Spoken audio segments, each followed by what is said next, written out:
My name is Rashaad Griffin, aka Rasiir, and this is Libations.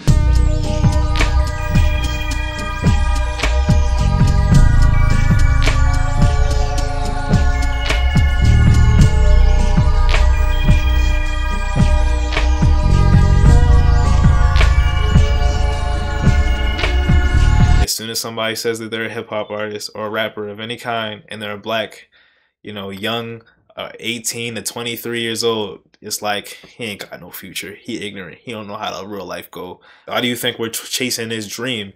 We're chasing his dream to be happy and get away from it. We're automatically labeled as childish, ignorant, and naive when we want to become something that's not textbook. They are often the kinds of kids that are called super predators. No conscience, no empathy. We can talk about why they ended up that way, but first we have to bring them to heal. That's not me.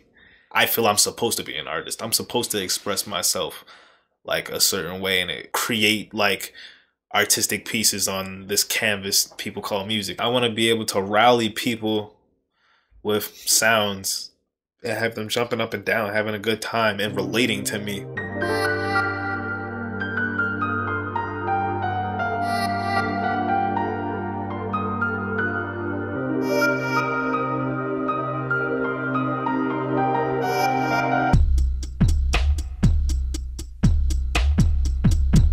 Yo, any kind of root beer, I'm sorry, I'll drink root beer if it's there and it's the only thing to drink, but I fucking hate root beer. That shit tastes like medicine. When you're hot and thirsty for a refreshing taste, be original, put on a higher space. If you like root beer, you got something wrong with you. That goes for all these niggas in this damn studio. Like, something wrong with you. You looking at me, Chuck? I see you. Yeah, got something wrong with you. My phone. Okay. Hang my phone up.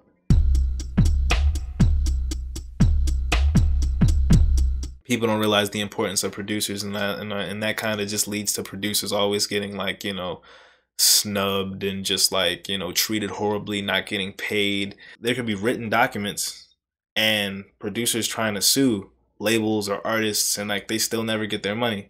Lil Uzi Vert, what's it called? I think it's called XO Tour Life. TM88 didn't get paid a cent.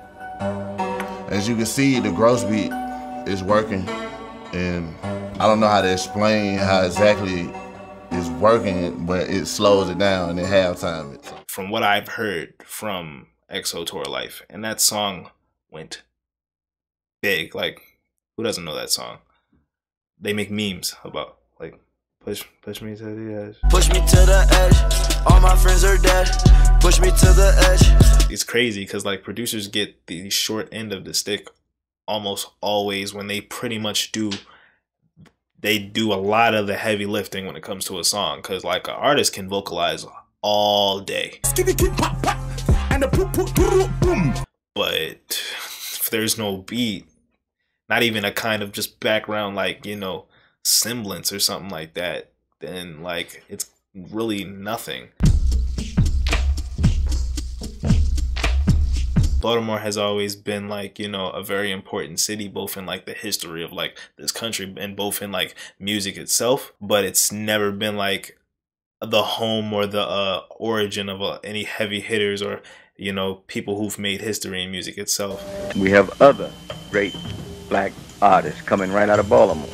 Billie Holiday was the greatest blues singer the world has ever produced, and was so victimized by the system she could hardly survive. A lot of people here don't support each other. That's really the social, like, the mindset of a lot of people that live in Baltimore. Like, for some reason, it's like a lot of misery loves company, and every time somebody sees somebody that's, like, you know, doing too well or having some sort of success, they do everything they can to pull that person down. But one thing that I hate is to see an artist feel like he or she is alone in this, and that nobody wants to see them succeed or be happy doing what they love. I want to get away from it, but I want to change it. I want to be the first to change it at the same time too. Like, I want Uptown Lowlife to be the first people to like really create an interesting musical wave. We all mesh so well because we're all like just different, and we try to, like, you know, express how we're not the same, and it's okay to show that you're not the same as everybody else, and it's okay to be yourself, and it's okay to really express yourself any kind of way you can, because it's like, why live life as somebody else.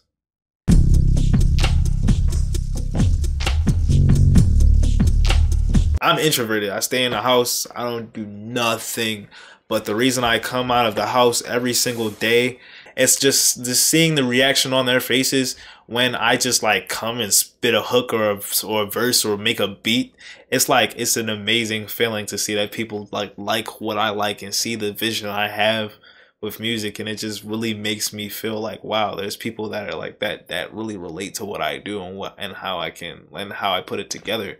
And that's one of the reasons why, like, I put myself, like, in a position to, like, make people feel better about themselves when they really don't know about their art or their artistic visions. When a lot of these people that I know that be sitting there talking about they trash be, like, some of the hardest people ever when it comes to, like, the music, both on the rap scene, the production scene. Like, I really be trying to let people know, like, yo, stop being overly critical and just really listen to what you just created. You made something amazing, bro. You need to like realize that it's really all about being happy, and seeing people be happy to listen to music or to make music just makes me happy myself. It makes me want to keep going.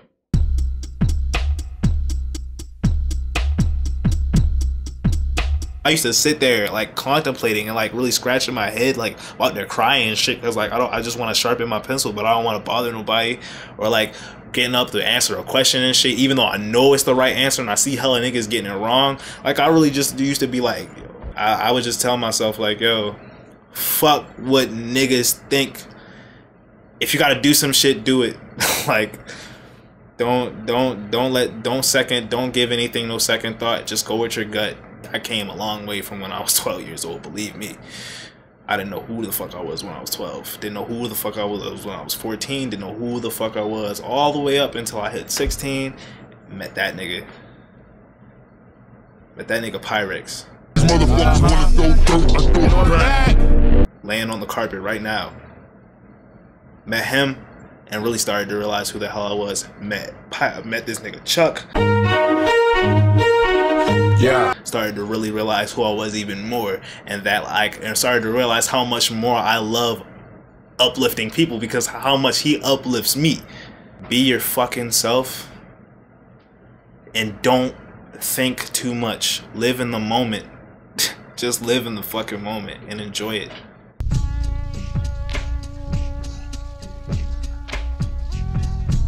I probably was like some hippie or something like that. So today I wanted to focus on the third chakra. Smoking hella weed, like doing hella like psychedelic drugs. Everything is in color and I can feel the air. I can see it. I can see all the molecules. I don't do that now, but like I was probably just doing a bunch of just like, you know, rebellious stuff in like my past life.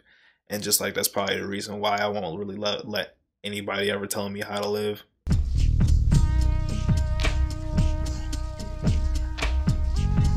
I had came home after school one day and I was listening to Kendrick Lamar. I think it was Sing About Me. And I was just listening to it and just like, wow, like this man is really just like rapping about like what he's going through. Right then and there, that's when I like, you know, knew I wanted to make music. When the lights shut off and it's my turn to settle down.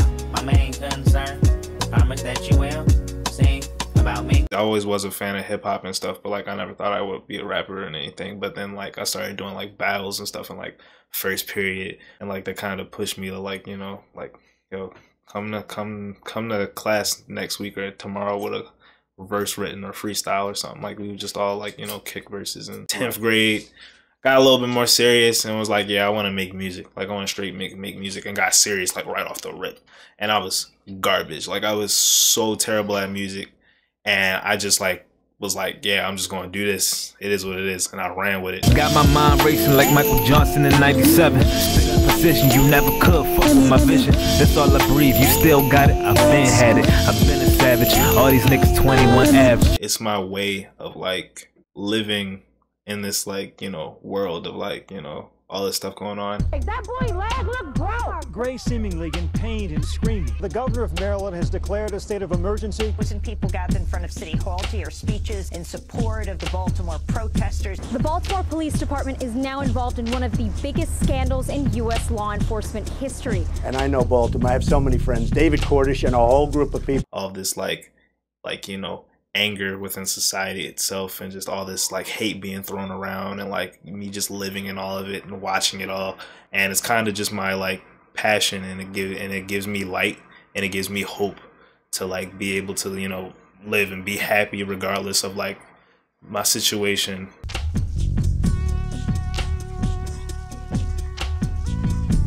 That nigga's he's an enigma, so there's shit I don't know. My story was a missed story, and it got complicated through every chapter. All these nights I was writing, recording, fighting, avoiding, being captured. Really, the thing about Pyrex that the world needs to know is that no matter how much you try to change that nigga, he will not. He will not. Like, he is him. He is him. He will never let nobody change him, and he will never let nobody phase him. And that's one of the things that I admire about him the most, because that's the one nigga I know. If I like needs a real fucking honest opinion on whatever the fuck, I can call this nigga up and be like, yo, what the fuck should I do? Or what the fuck did I just do? And he'll tell me straight up what the fuck he thinks. I'll always appreciate having somebody like that in my life, because a lot of people aren't genuine. Like, there's people I've known for a super long amount of time that just are never genuine to me, and never, like, you know, I needed somebody to tell me like it is whenever I was like fucking up, or just like, or on the right path and didn't really know it, like. And he was always that one to really just kind of keep me on a straight, like, just to go in the right direction. At one point I was real heavy on, like, I was still finding myself, like, you know, as a person. And I was really like trying to figure out who I was, so I was just easily assimilating into shit, changing like the way I like you know, dress, or the way I act, or like real easy, like kind of just like to figure out who the hell I was. And then I started really realizing like, yo, this nigga is himself no matter what the fuck happens or comes out or what's near or whatever the fuck. And I just started kind of doing the same thing, like, and just doing the first thing that comes to my mind, or thinking or keeping the first thought that comes to my mind, like, and not being like, okay, this is the first thought that come to my mind, but what if I just do this? Like, he's the person that kind of like really taught me how to be just my genuine self all the time, because he's always like him.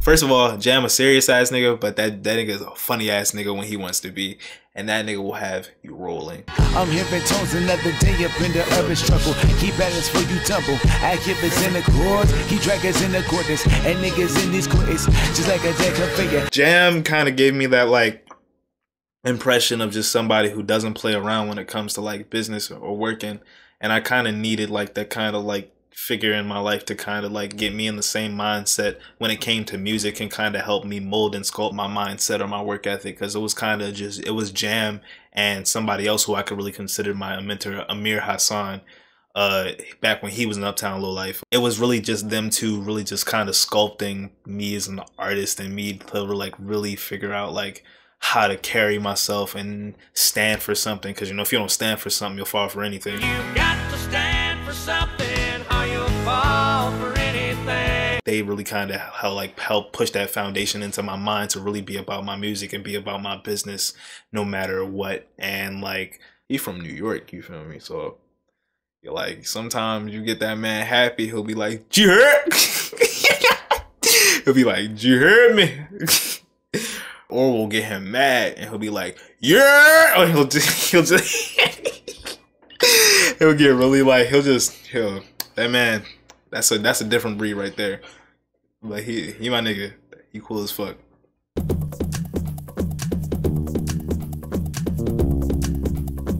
Chuck don't got no filter.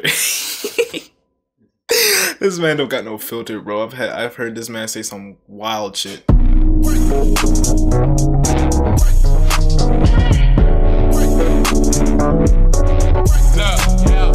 He's just funny as hell. He just has a personality like that really just lifts people. It lifts me. He used to record all his music on this tablet and shit, and I used to be like, yo, get a fucking mic, like Like, yo, just get a fucking mic and a pop filter and have me or Pyrex mix your shit, because you really fucking tough and you be making these hard ass songs, but you record them shits on a tablet. Get a fucking mic, bro. Like, that shit, I used to be in this nigga's ass every day. Like, get a fucking microphone, or I'm like finna go to where you at and fade you. Eventually, you know, even though it took hella years, nigga got a microphone, and quality shot straight through the roof. Man made this project called Nostalgic, and I was like, this is the start. This is so great. I was like, yes, bro. I was like, yes, this man is on the right path. 2 fingers in the air, put a blunt through it. Smoke leaving out my body like exhaust pipes. We went to the studio, recorded some songs, chilled, kicked it, and it was just nothing but good vibes and just like a genuine, just like friendship right there.